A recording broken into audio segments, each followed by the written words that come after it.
நாம் மகிமைப்படுவதாக. இன்றைக்கு ஈசாக்கை குறித்து நாம் தியானம் செய்ய இருக்கிறோம்.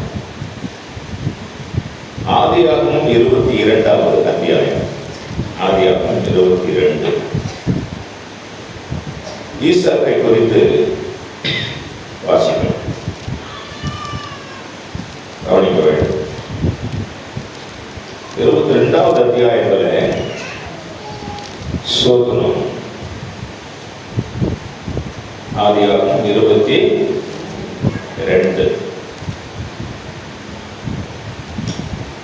இதுல 5லிருந்து 13 வசனங்கள் பலி செலுத்துகிற நிகழ்வு.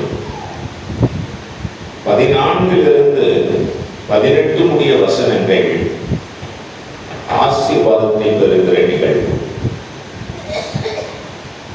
22வது அத்தியாயத்தில்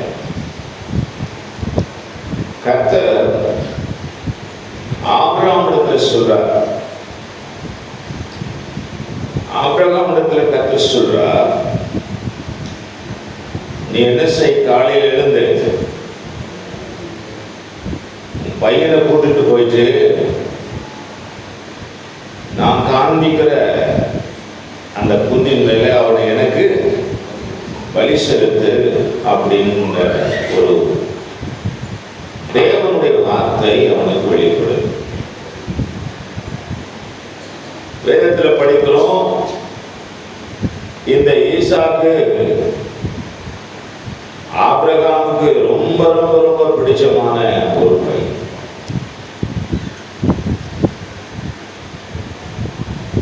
அதுவும் ஆபிரகாம் 100 வயதாக இருந்த காலகட்டத்தில் பிறந்த பையன்.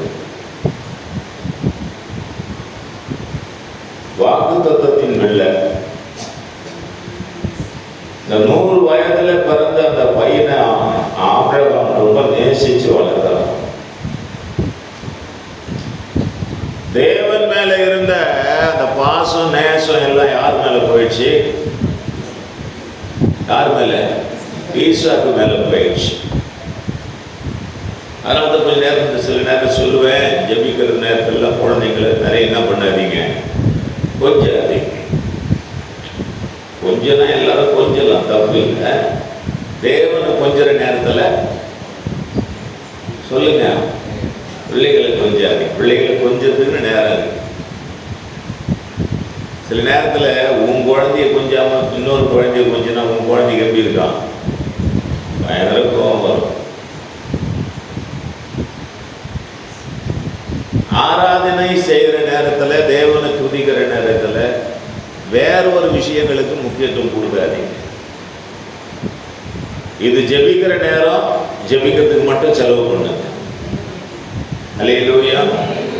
வேற எங்கேயும் வெளியே போற நேரத்துக்கு வெளியே போங்க. ஜெப நேரத்தில் ஜெபத்துக்கு செலவு பண்ணுங்க. அல்லேலூயா. அப்போதான் வாழ்க்கையே நல்லா இருக்கும்.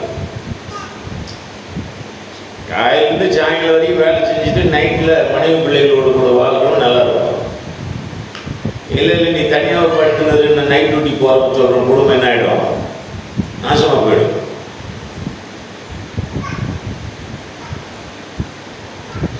இது மாதிரி நிறைய சொல்லலாம். அந்தந்த வேலையை அந்தந்த நேரத்தில் அவ்வப்போது செய்யுங்க. அல்லேலூயா. அது நம்முடைய ஆரோக்கியத்துக்கு நல்லது, குடும்ப ஆசீர்வாதத்துக்கும் நல்லது. அல்லேலூயா. இப்போ நம்ம இங்கே பார்க்கிறோம், ரொம்ப அதிகமான கவனம் பிள்ளையின் மேலே போயிட்டு ஆண்டவர் சொல்றார், இவனா ஒரு மாதிரியா போயிட்டானே, ஆசீர்வாதம் வராதுக்கு வரைக்கும் நல்லா இருந்தான், ஆசீர்வாதம் வந்தபோது மாறிட்டானே, இவன் அது வரைக்கும் நல்ல பையனா இருந்தானே, நல்லவனா இருந்தானே, இப்போ திடீர்னு மாறிட்டான். அதனால தான் அந்த யோபு தெளிவா இருந்தார். யார் இருந்தாரு? யோபு தெளிவா இருந்தார். இந்த ஆபிரகாமுடைய சமகாலத்தில் வாழ்ந்தவர் என்று யோபுவை சொல்றாங்க. யோபு புத்தகம் வேதாகமத்தில் நடு மத்தியத்தில் இருந்தாலும் கூட ஆபிரகாமுடைய காலங்களில் வாழ்ந்தவர் தான் அந்த யோபு என்று சொல்றாங்க. இந்த யோபு மிகவும் தெளிவாக இருந்தார். தம் பிள்ளைங்க எல்லாம் வாலிப பிள்ளைங்க, ஏதாவது தப்பு பண்ணிட்டு போகுதுன்னு சொல்லிட்டு தேவ சமூகத்தில் கர்த்தருக்காக என்ன பண்றாரு, அவர் வழி செலுத்துற முறைமையை வச்சிருந்தார். அவங்களை பரிசுத்தமாக்க வேண்டும் என்ற எண்ணம் யோபுக்கு இருந்தது. இவ்வளவு நல்ல குடும்பம் சூப்பரா போயிட்டு இருக்கு. ஆனா பிசாசால் சோதிக்கப்படுகிற பொழுது அவன் தெளிவா இருந்தார். ஆமா, இதெல்லாம் தேவன் எனக்கு கொடுத்தது, தேவன் கொடுத்தார் எடுத்த அந்த மனநிலை சரியா இருந்தது. அதனால்தான் அவன் மறுபடியும் அதெல்லாம் பெற்று கொடுத்தான். அது ஒரு பொருட்டே கிடையாது. பணமோ பொருளோ வீடோ வாசலோ வாகனங்களோ மற்ற பொருளாதார விஷயங்களோ தேவனுடைய பார்வையில் பெரிய பொருட்டே கிடையாது. அவர் திரும்ப அதை நமக்கு தர முடியும். ஆமென் சொல்லுங்க. அவ்வளவு நிறைய இருக்கு. ஆனா அதற்கு முன்பதாக நாம் அவரை சார்ந்து இருக்கிறோமா என்கிற மனநிலை ரொம்ப ரொம்ப முக்கியம். கர்த்தரை எக்காலத்திலும் அவரை துதிக்கும் துதி எப்பொழுதும். எக்காலம் என்றால் எல்லா காலமும், இல்லாத காலம், இருக்கிற காலம், வருகிற காலம், போற காலம், எல்லா காலமும் அடங்கும். அதில் மகிழ்ச்சியா இருக்கிற காலம், துக்கமா இருக்கிற காலம், எல்லா காலமும் அடங்கும். அப்போ ஆபிரகாம் பிள்ளை பிறந்த பிறகு முழுக்க முழுக்க பிள்ளை சைடு சாஞ்சிட்டார். வாலிப பிள்ளையா மாறிடுச்சு. அல்லேலூயா. அப்போ ஆண்டவர் ஆபிரகாம்கிட்ட சொல்றாரு, நீ ரொம்ப நேசிக்கிற அந்த பையனை எனக்கு என்ன பண்ணு, பலி செலுத்து, பலி செலுத்து. 3ஆம் வசனம், அந்த வசனம் முழுக்க படித்தீங்கன்னா 5ஆம் வசனத்தை படிக்கிறேன். அப்பொழுது ஆபிரகாம் தன் வேலைக்காரரை நோக்கி, நீங்கள் கழுதையை நிறுத்தி இங்கே காத்திருங்கள், நானும் பிள்ளையாண்டானும் அவ்விடம் விட்டு போய், அவ்விடம் மட்டும் போய் தொழுது கொண்டு உங்களிடத்துக்கு திரும்பி வருவோம் என்றான். ஆபிரகாம் தகன பலிக்கு கட்டைகளை எடுத்து தன் குமாரனாகி ஈசாக்கின் மேல் வைத்து தன் கையில நெருப்பையும் கத்தியையும் எடுத்துக்கொண்டான். இருவரும் கூடி, இப்போ ஆபிரகாமுக்கு எத்தனை வயசுன்னு தெரியாது. ஆனா இந்த ஈசாக்கு பிறக்கும் போது ஆபிரகாமுக்கு எத்தனை வயசு? 100 வயசு. இப்போ கிட்டத்தட்ட ஒரு 16, 17, 18, ஒரு 20 வயசுக்குள்ள இவர் இருப்பார். யாரு? ஈசாக்கு இருக்க வாய்ப்பு இருக்கு. அப்போ ஆபிரகாம் என்ன இருக்கும் வயசு? ஒரு 120 வயசு இருக்கு. கவனிக்கணும். ஈசாக்கு வாலிப பையன்.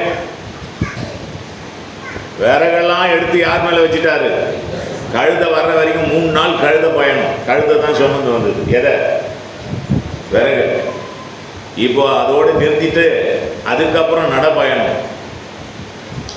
இந்த விறகெல்லாம் யாரு சுமந்துன்னு போறா?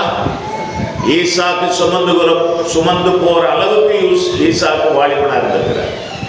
அல்லேலூயா சொல்லு. அல்லே குழந்தை கிடையாது. சில போட்டோஸ்ல குழந்தை 8 வட்டம் இது பண்ற மாதிரி போட்டிருப்பாங்க. குழந்தை கிடையாது. அந்த பலி செலுத்தப்படுகிற அந்த விறகுகளை எல்லாம் சுமக்கிற, ஹலோ ஹலோ எல்லாம் கவனி, இங்க கவனி.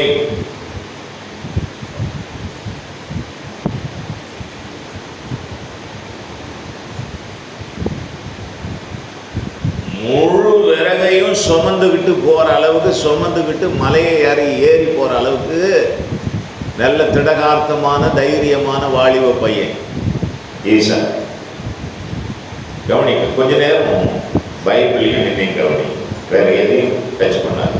செல்போன்லாம் கொஞ்சம் க்ளோஸ் பண்ண.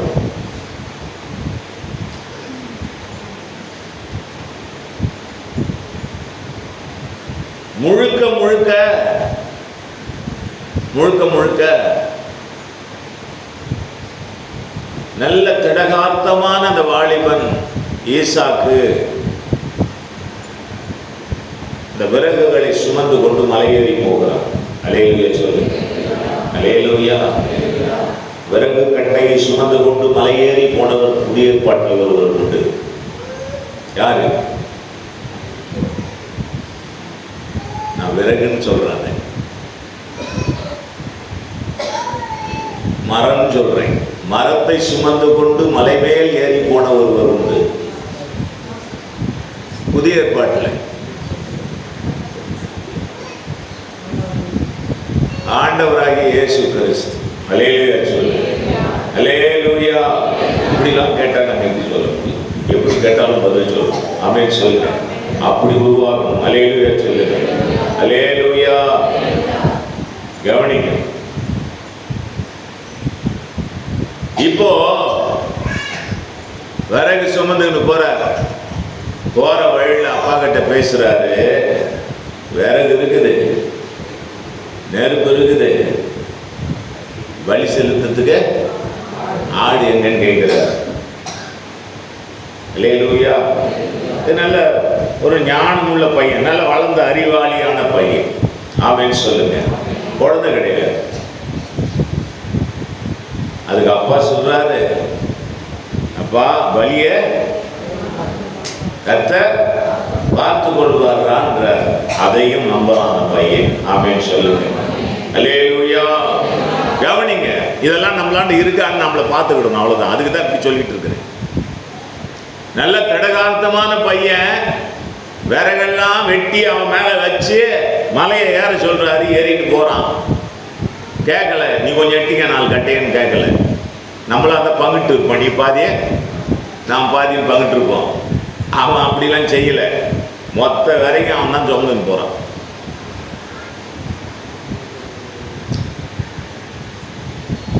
போற வழியில் அவனுக்கு ஒரு எண்ணம், என்னடா அது நெருப்பு எடுத்துன்னு வர்றாரு அப்பா, நம்ம கையில் என்ன இருக்குது? விறகு இருக்குது, பலி செலுத்துறதுக்கு ஆடு இல்லை அப்படின்றாரு. ஆடை எடுத்துட்டு போனோம் இல்லையா, அதுக்கு இவர் என்ன பதில் சொல்றாரு? அதை யார் பார்த்துக்குவா? கர்த்தர் பார்த்துக்குவார், தேவன் பார்த்து கொள்வார், ஆண்டவர் பார்த்து கொள்வார் என்றாரு. எப்படி கர்த்தர் பார்த்து கொள்வார் என்ற கேள்வி அவன் சொல்லுங்க. நம்மளா இருந்தா கேட்டிருப்போம். யோ இல்லையாங்க, சும்மா தேவையில்லாம என்ன கூப்பிட்டு போற, ஆடுலாம் எங்க? ஈவன் நம்ம பிள்ளைங்க எல்லாருமே கேட்பாங்க. நானா கூட கேட்டிருப்பேன். எங்க அப்பா வந்தா நான் கூட கேட்டிருப்பேன். இவர் கேட்கல.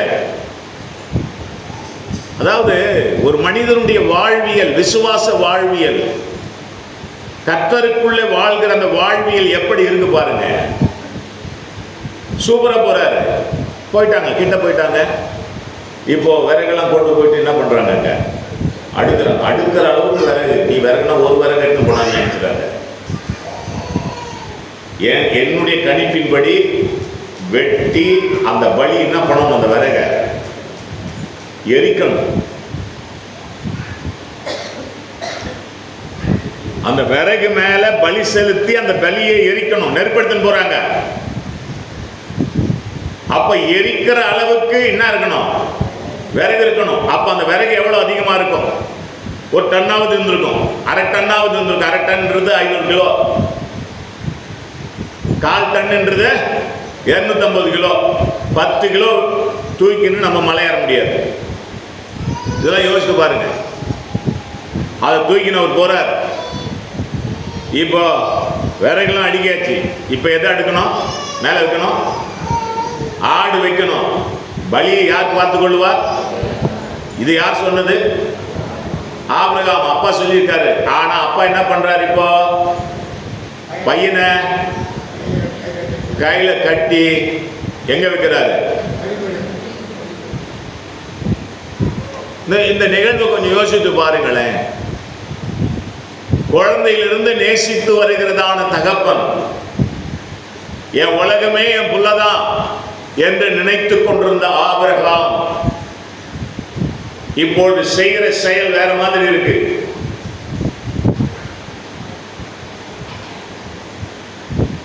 இந்த நிகழ்வை இப்போதைக்கு நாம் செய்ய முடியாது, செய்யவும் கூடாது. தேவன் அனுமதிப்பதும் இல்லை, தேவன் அதை விரும்புவதும் இல்லை. தேவன் இதை விரும்புவதில்லை. தேவன் ஆபிரகாமை சோதிக்கிறார், அவ்வளவுதான். இதுவரை என்னை நேசித்துட்டு இருந்த இவன் இப்போ ஆசீர்வாதம் வந்த உடனே மாறிட்டானே, இது உண்மையா பொய்யா என்பதை தெரிந்து கொள்வதற்கு தேவன் செய்கிற ஒரு சின்ன செயல்.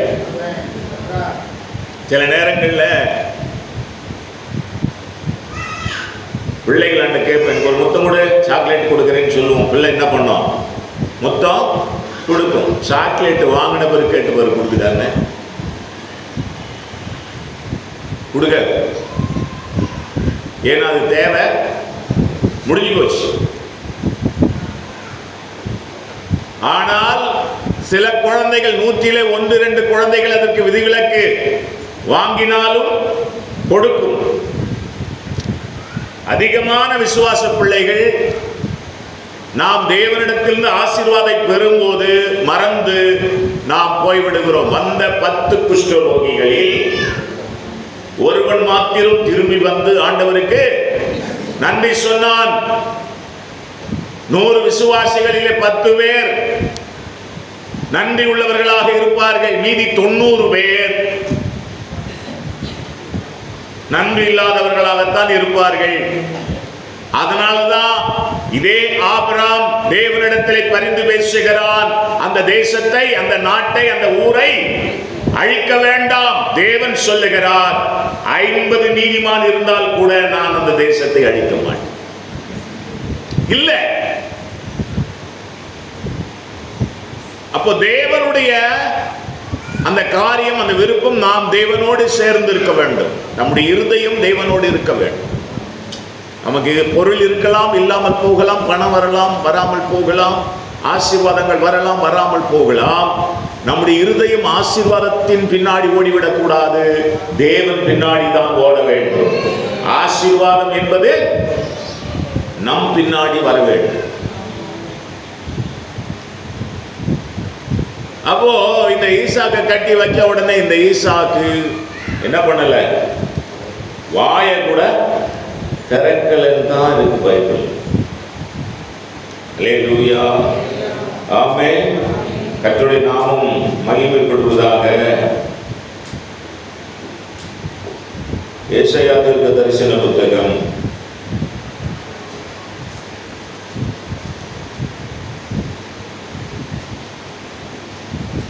53வது அதிகாரம் 7ஆம் வசனம்.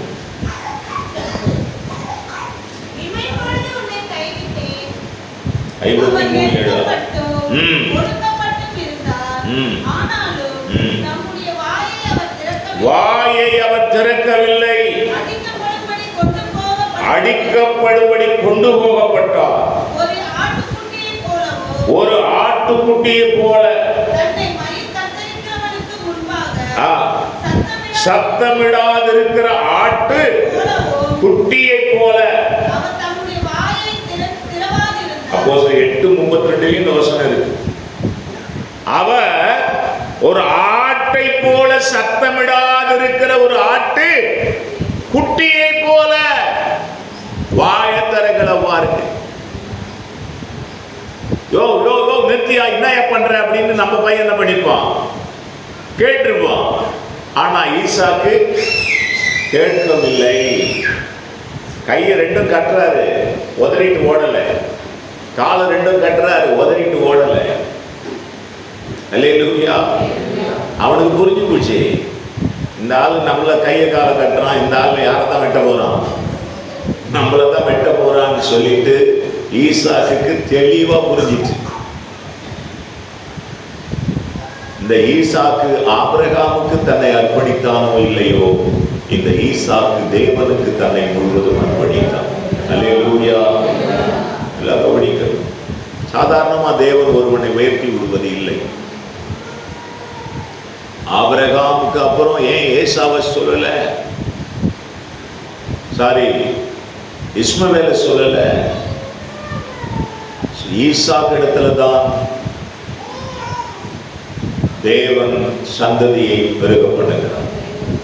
அங்கதான் ஒரு பரிசுத்த ஜீன் வருகிறது, பரிசுத்த சந்ததி வருகிறது. சாதாரண விஷயம் அல்ல.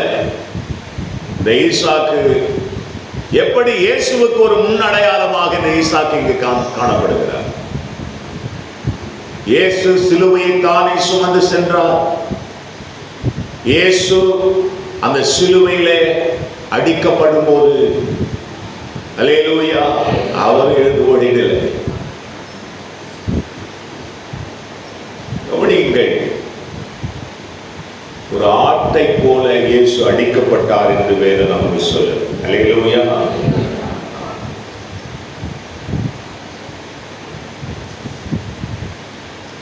கட்டையும் வலியும் ஒன்று சேர்ந்தது. ஆமென்.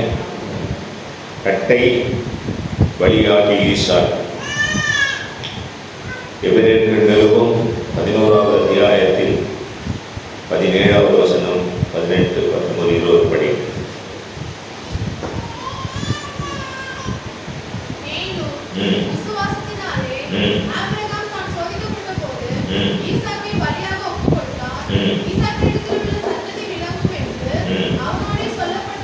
ஈசாக்கு மூலமாதான் சந்ததி வரும் என்று அவனுக்கு சொல்லப்பட்டது.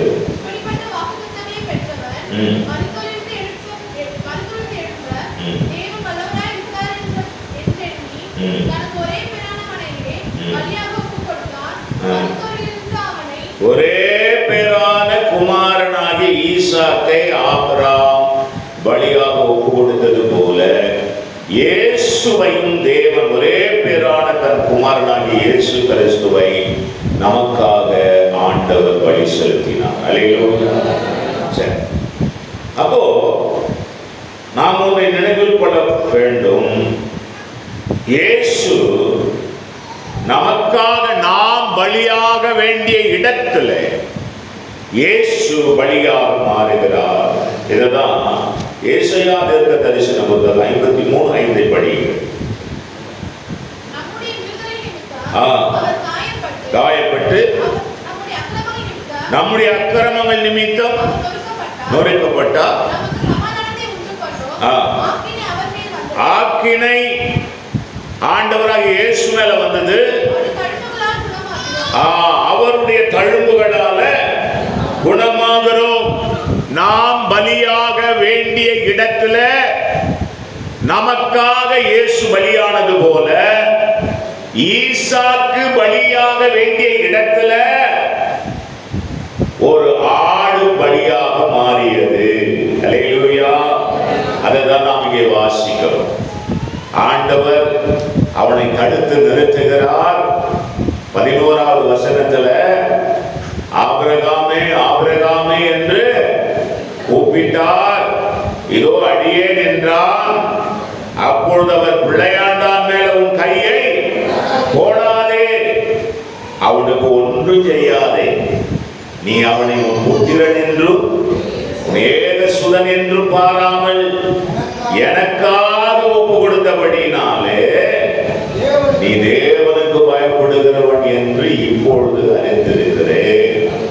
கொஞ்ச நேரம் நான் கொஞ்சம் ஒரு மாதிரி ஆயிட்டேன். ஏன்னா நீ ஜெபிக்க வரது இல்லையா, நீ நல்ல ஆண்டவரை தேடுறது இல்லையா, அது வரைக்கும் ஒழுக்கமா இருந்தல்ல, அது வரைக்கும் நீ தேவனை ஆராதித்தாய், தேவனுக்கு பலி செலுத்தினாய் அல்லவா.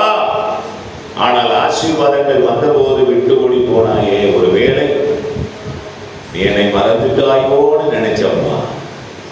நீ கர்த்தருக்கு பயப்படுகிறவன் தான். அல்லேலூயா. உடனே ஆபிரகாம் தன் கண்களை ஏறெடுத்து பார்க்கும்போது இதோ பின்னாக புதரிலே தன் கொம்புகள் சிக்கிக் கொண்டிருந்த ஒரு ஆட்டுக்கடாவை கண்டான். அல்லேலூயா. ஆட்டுக்குட்டியா ஆட்டுக்கடா? ஆட்டுக்கடானா எப்ப சொல்லுவோம், ஆட்டுக்குட்டினா எப்ப சொல்லுவோம்? ஹலோ, இந்த வாலிப வயது தான் கடா. அல்லேலூயா. கடலாம் ஒரு அல்லேலூயா சொல்லு. பத்தி எல்லாரும் வயசாயிடுச்சு. அல்லேலூயா.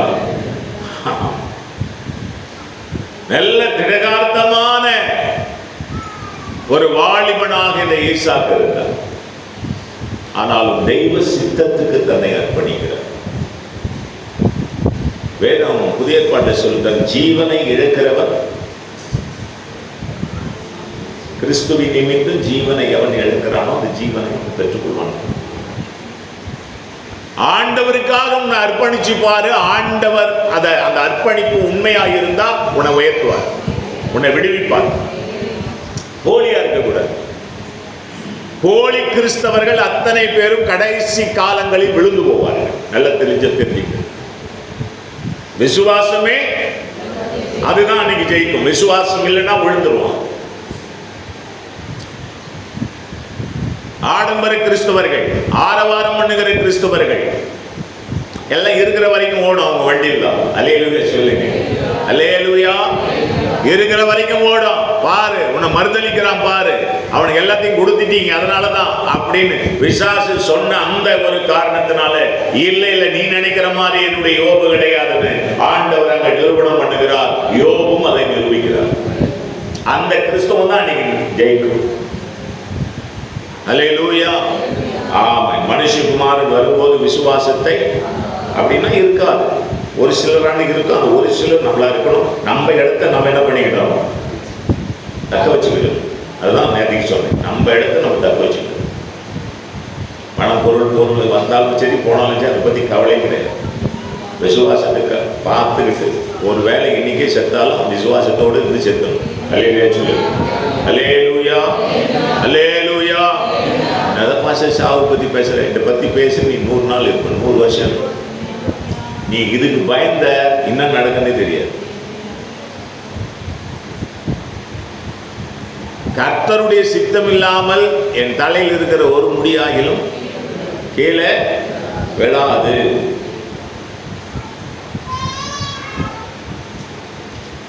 எத்தனையோ மரண கண்ணிகள் நமக்கு விரோதமாக இருந்தாலும் அவைகள் எல்லாவற்றிலும் தேவன் பாதிச்சு ஞானத்தோடு நடந்து கொள்ள.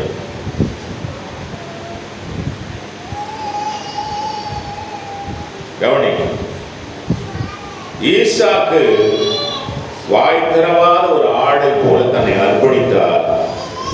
தேவன் பார்த்தார், இந்த அளவுக்கு தன்னை தாழ்த்தலாயவன், தன்னைத்தானே தாழ்த்துகிறவன். இந்த வசனத்தின்படி இங்கே ஈசாக்கு விடுவிக்கப்படுகிறான். அந்த இடத்துல ஒரு ஆடு பலி செலுத்தப்படுகிறார்.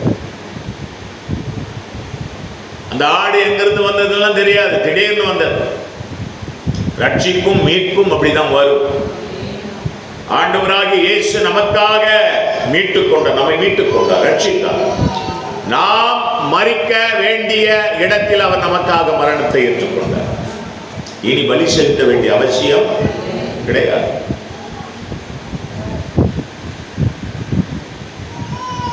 ஈசாக்கின் மூலமாக சந்ததி விளங்கும். ஈசாக்கே வாக்குத்தத்தத்தின் பிள்ளை.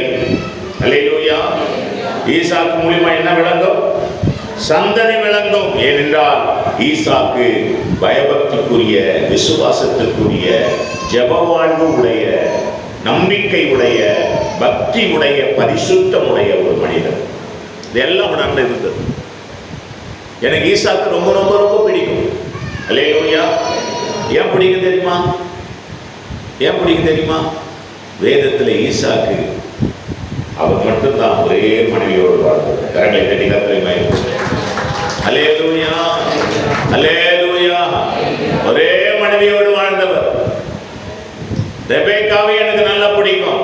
அந்த அம்மா மட்டும்தான் ஒரே கணவனோடு வாழ்ந்தார்.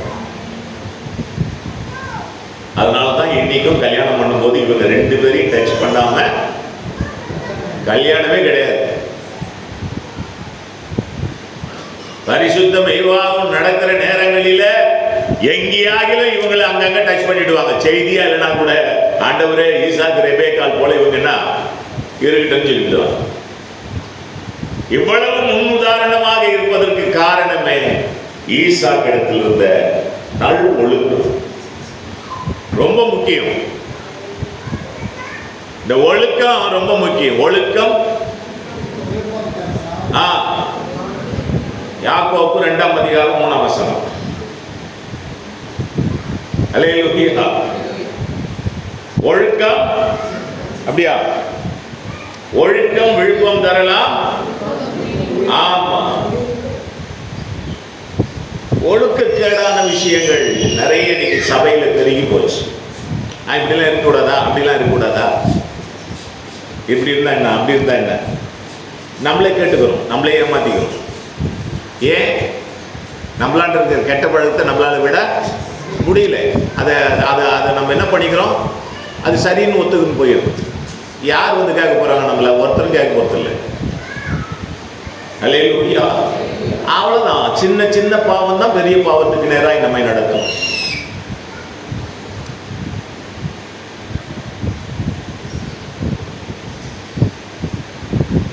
கவனிக்க வேண்டும்.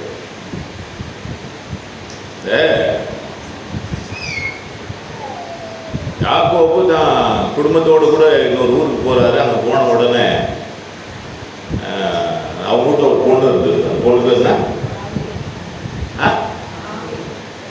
அந்த அம்மா கொஞ்சம் நம்ம வெளியே போயிட்டு வரேன் அப்படின்னு போச்சு. முடிஞ்சு போச்சு கதை.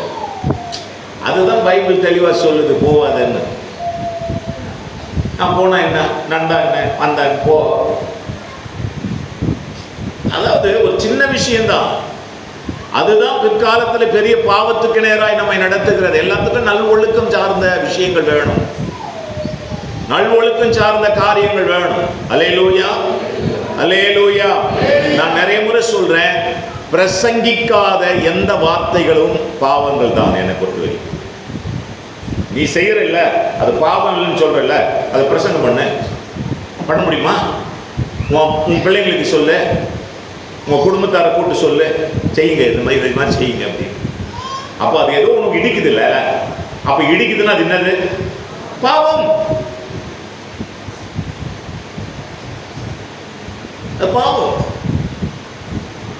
இது பரவாயில்லை அப்படின்னு சொல்ற நீ, அந்த பரவாயில்லைன்றத நீ பப்ளிக்ல சொல்ல முடியல இல்ல, இந்த சமுதாயம் ஏத்துக்காது இல்ல, இந்த ஜனங்கள் ஏத்துக்காது இல்ல, அது தவறு இல்ல. சமுதாயம் மட்டுமல்ல, அரசாங்கமே அதை ஏத்துக்காது இல்ல. நிதானிக்க வேண்டும். எனக்கு பிடிச்சத இல்லை என்றால் என்னால் விட முடியாதத சரின்னு நானா என்ன பண்ணக்கூடாது? வாக்குவாதம் பண்ணக்கூடாது. இந்த ஈசாக்கு ரொம்ப ரொம்ப குவாலிட்டி உள்ள ஒரு நபர். அந்த குணம், அந்த நல்ல தன்மை நமக்கு வேணும். அல்லேலூயா. நல்வொழுக்கம் மட்டும் இல்ல ஈசாக்கு கிட்ட, ஈசாக்கு நல்ல ஜெபிக்கிற மனுஷன்.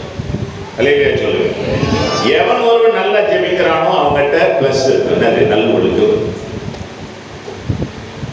ஜெபிக்காதவனிடத்திலே நல்வொழுக்கம் வராது. ஏனென்றால் நல்வொழுக்கம் இல்லாதவன் ஜெபிக்க, சொல்லுங்க எல்லாரும், 10 நிமிஷம் கூட அவனால் முடி போட முடியாது. உங்களுக்கு 100% சொல்றேன், சர்ச்சில் கொஞ்ச நேரம் ஒரே தியானத்தில் ஒரு 10 நிமிஷம் அப்படியே இருந்துட்டான்னா அவன் நல்ல பையன். கரங்களை கட்டி கத்தரை மேம்படுத்தும். அவன் இப்படி அப்படிமா அப்படி இப்படிமா அப்படி நெருங்கிக்கிட்டே இருப்பான்னா சம்திங் ஏதோ ஒன்று இருக்கணும். 10 நிமிஷம், ஒரு 10-15 நிமிஷம் சர்ச்சுக்குள்ள அப்படியே பீஸ்ஃபுல்லா அப்படியே ஆண்டவருக்கு தியானம் பண்ணிட்டான்னு வச்சுக்க, நீ வெளியா பிசாசு உன்னை கண்டு அரண்டே ஓடிடுவான். அட இனிமேல் இவன் ஒன்னா எத்தனை நிமிஷத்துக்கு? வெறும் 10-15 நிமிஷத்துக்குன்ற. வேற ஒன்றும் பெருசாலாம் ஒன்னாலும் சாதிக்க தேவையில்லை. நீ ஒரே 10 நிமிஷம் கையை உயர்த்தி ஆண்டவரே தோத்திரம்பா தோத்திரம்பான்னு ஒரு 10 நிமிஷம் சொல்லிட, நீ சூப்பராக நீ ஜெபவீரனா மாறிடுவ.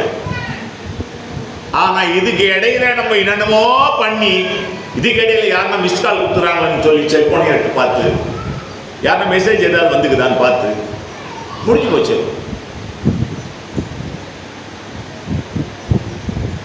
அப்போ நல்வொழுக்கம் தான் ஜெப வாழ்வை கூட்டுகிறது. ஜெப வாழ்வு தான் நல்வொழுக்கத்தை உண்டு பண்ணுகிறது. எல்லாவற்றுக்காகவும் ஜெபம் பண்ணோம். இவன் பொண்டை தேடி அலையில பொண்ணு வர வரைக்கும் இவன் ஜெபம் பண்ணிட்டு இருக்கிறான். எப்பவும் போல வழக்கத்தின்படியே ஜெபித்தாமல் இருக்க பைபிள். மாத்திரமல்ல, தனக்கு பிள்ளைகள் வேண்டும் என்று ஜெபிக்கிறான். பிள்ளைகள் பிறக்கிறதுக்கு ஜெபம் பண்றான். அல்லேலூயா சொல்லுங்க. அல்லேலூயா. தன்னுடைய மனைவி கர்ப்பிணியா இருக்கும்போது ஜெபிக்கிறான். கர்ப்பிணி ஆவறதுக்கு ஜெபிக்கிறான். ஆக ஜெபம் ஜெபம் ஜெபம் ஜெபம் ஈசாக்கு. அதனால்தான் நல்வொழுக்கத்தை அவனிடத்திலிருந்து பிரிக்க முடியவில்லை. அல்லேலூயா. ஈசாக்கு ரெபெக்காளை தவிர வேற யாரையும் பார்க்கவில்லை. எவ்வளவு பெரிய ஆசீர்வாதம் தெரியுமா? உலகத்துல நான் கர்த்தருடைய கர்த்தருடைய கிருபையினால சொல்றேன், நான் இதுல 100% நம்பிக்கை உள்ளவனா இருக்கிறேன். அதனால சொல்றேன், ஈசாக்கை போல ரெபேக்காளை போல வாழ்வதை தான் பரிசுத்த வேதம் அங்கீகரிக்கிறது. இதற்கு மாறாக நடக்கிற அத்தனை நிகழ்வுகளையும் பரலோகத்தின் நோக்கம் அதல்ல, தேவனுடைய படைப்பின் நோக்கம் அதல்ல, ஏதேன் தோட்டத்தின் நோக்கமும் அதல்ல. அவர் ஒருவனை அல்லவா, அதிலே முடிஞ்சு போச்சு. மற்றவர்கள் இப்படி இருக்கிறாங்களே அப்படி இருக்கிறாங்களே இதெல்லாம் தப்பா, அதெல்லாம் அதுக்குள்ள நான் வரல, அதை பத்தி நான் பேசல. பேசினா நான் பாவி ஆகிடுவேன், என்ன பாவி ஆக்கிடுவாங்க எல்லாரும். அல்லேலூயா. ஆனால் வேதத்தின் நோக்கம் என்பது இதுதான், ஆண்டவருடைய நோக்கம் என்பது இதுதான். ஆக நல்வொழுக்கம் பிளஸ் ஜப வாழ்வு, ஜப வாழ்வு பிளஸ் நல்வொழுக்கம் சூப்பரா போயிருக்கிறார். உத்தமனாய் ஒரே மனைவி ஒரே கணவனோடு வாழ்ந்த ஒரு குடும்பம். நான்காவதாக ஆதியாகமம் 26 படிக்கலாம். கடின உழைப்பாளி, கடின உழைப்பாளி. இந்த ஈசாக்கு கடினமாக உழைத்த உழைப்பார். நீ முழுவதும் பார்த்தீங்கன்னா ஈசாக்கை போல கடினமாய் உழைத்தவர்கள் யாரும் இருக்க முடியாது. சாதாரணமான விஷயம் இல்லை. தோல்வி அடையாமல், சோர்ந்து போகாமல், சோதரம் எதிராளிகள் வந்து அவனை மேற்கொள்ள பார்த்தாலும் ஈசாக்கு பஞ்சத்துல விதை விதைத்து 100 மடங்கு பலனை பெறுகிறான். அவன் தொடர்ச்சியாக ஆமென் துறவுகளை வெட்டி கொண்டே போகிறான். அதையெல்லாம் வந்து எதிராளிகள் பிடுங்கிக் கொள்ளுகிறார்கள்.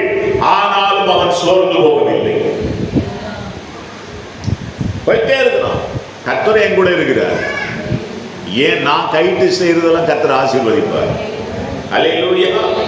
அவர் என் கூட இருக்கும்போது எதிராளிகள் என்ன பண்ண முடியும்? ஆமென். ஆசீர்வதிக்கிறவர் என்னோடு உண்டு. அவருடைய நிறைவு என் குறைகளை நீக்கும். அல்லேலூயா.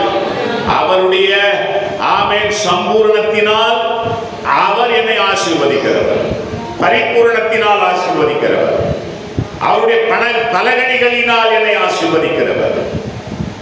பிரியமான கர்த்தருடைய பிள்ளைகளே, ஜெபிக்கிறவனாக இருந்தால், நல்வொழுக்கம் உள்ளவனாக இருந்தால், ஒரே மனைவி ஒரே கணவனோடு கூட அந்த நல்ல ஒரு தேவ திட்டத்தின்படி குடும்ப வாழ்க்கை வாழ்ந்தார். மாத்திரமல்ல, கடினமாக உழைக்கிறவனாக இருந்தார். கர்த்தர் அவனை ஆசீர்வதித்தார். 100 மடங்கு ஆசீர்வாதத்தை ஈசாக்கு பெறுகிறார். அது இவ்வளவு பெரிய ஆசீர்வாதம் நமக்கும், நம்ம குடும்பத்துக்கும், நம்ம பிள்ளைகளுக்கும் வரணும். ஈசாக்கை போல நாமும் இந்த குணநலன்களை உடையவர்களாக இருக்கணும். கர்த்தர் ஒருவேளை அப்படியே அவர் சித்தத்திலே இருந்து நான் செத்தாலும் பரவாயில்ல, அவர் சித்தத்தை நிறைவேற்றுற ஒரு மன திருப்தியோடு போகணும். அல்லேலூயா சொல்லுங்க. அல்லேலூயா. நான் பசியோடு இருந்தா கூட அது என்னது? கர்த்தருடைய சித்தம். நான் நல்லா சாப்பிட்டாலும் அது கர்த்தருடைய சித்தம். இருந்தாலும் அவருடைய சித்தம், இல்லாமல் போனாலும் அவருடைய சித்தம். என்னை பொறுத்த வரைக்கும் சொல்றேன், இருக்கிறது இல்லாமல் போகுது எல்லாம் இந்த சும்மா அந்த உலகத்தினுடைய வேஷம். அது ஒரு நாள் கலைந்து போகும். உண்மையான ஒரு நேசம், உண்மையான ஒரு பாசம், உண்மையான உறவு தேவனோடு, அந்த உறவுக்காக இந்த உறவை இழந்து போகலாமே ஒழிய இந்த உறவுக்காக அந்த உறவை இழந்து போகக்கூடாது. நிரந்தரமாக அங்கதான் நம்ம டச்ல இருக்கிறோம், தொடர்பில் இருக்கிறோம். அல்லேலூயா. இதை மிகவும் தெளிவாக கொண்டிருந்தவர் இந்த ஈசாக்கு. இந்த ஈசாக்கை போல ஜெபத்திலும், நல்வொழுக்கத்திலும், குடும்ப வாழ்விலும், அப்புறம் கடின உழைப்பு பிளஸ் ஆசீர்வாதம், 100 மடங்கு ஆசீர்வாதத்தை உடையவர்களாக நம்ம இருக்க தேவன் நமக்கு அனுகிரகம் செய்யட்டும். கண்களை மூடி நாம் ஜெபம் பண்ணுவோம்.